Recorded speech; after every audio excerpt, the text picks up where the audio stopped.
We were sisters, and I think right. they looked on us as sisters, and they'd take you anywhere and that. Of course, if we went out with the ranks, we had to dress in civilian clothes. Oh, I see. Yes, we were officers, but we preferred the ranks.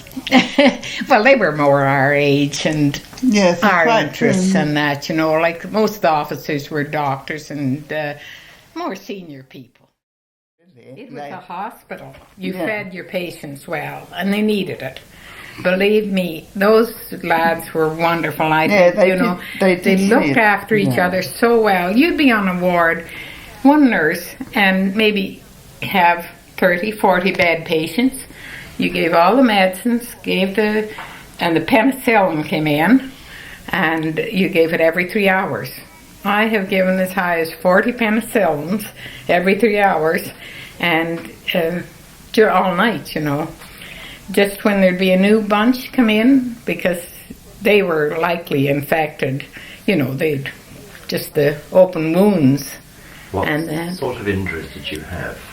Everything. Horrendous. Everything.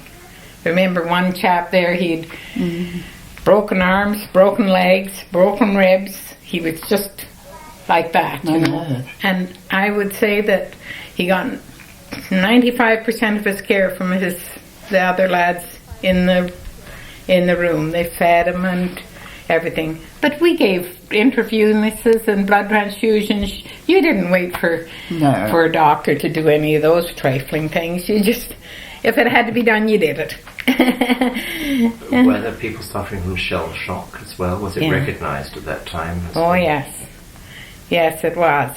And I don't know how good we were at dealing with it, because we didn't have any experience. We just were ordinary nurses. But I think the main thing was we accepted them as they were. And I remember the young lads, they'd have one chap in particular, he had lost both legs and he was 19. And I made a mistake of calling him Sonny. And he says, I am Mr. So-and-so, I'm a married man. But when it came time to go home, he would disappear. And 3 times he disappeared. And we couldn't find him. He didn't want to go home. And I said, we see you without your feet all the time. And he said, but you're not my family. You're just you, But, you'd ask, well, where would he have gone, Well, the rest of them pretty loyal. They just say, don't ask, sister, don't ask. And he'd escape but he eventually had to go home.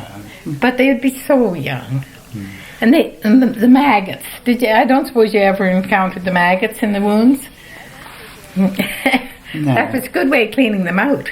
It really was. Like, they left them there, but you'd have to go and brush the maggots out of the beds sometimes. But it did clean the wounds well.